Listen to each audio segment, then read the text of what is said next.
But before we get to that, I just want to mention one other thing about this plan A, plan B, plan C, sort of poo-poo platter of options here for prying the president out of the White House and getting him away from the nuclear codes.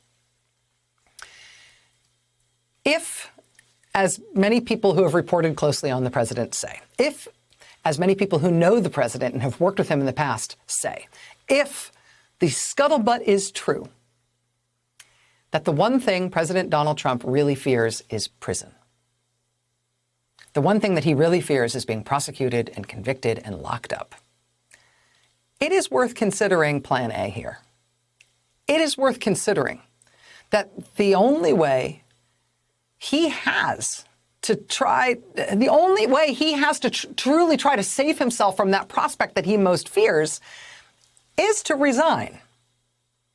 Right? If the president fears not just being impeached for, what do they call it, incitement of insurrection, if he fears being prosecuted for the federal crime of rebellion or insurrection, which follows very much along the lines of that impeachment article, or if he fears being prosecuted for the federal crime of seditious conspiracy, which is 20 years in prison for anyone who conspires to oppose the U.S. government by force or to use force to prevent or hinder or delay the execution of any law of the United States, if the president fears prosecution for those federal crimes, for what he did this week, more than he fears impeachment for this parallel high crime and misdemeanor that's described in this new article of impeachment, if that really is what he's afraid of, and lots of people close to this president say that's what he's most afraid of, really his only close to surefire way out of that is to resign.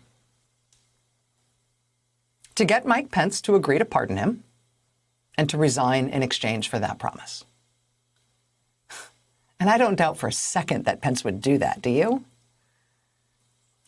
I know we look at that list of options and we think, really, is he going to resign after he's been through all this? Resigning might be the only way he can almost assure himself that he doesn't go to prison. Might actually have some increasingly strong appeal to the president for that exact reason. Don't count Plan A out.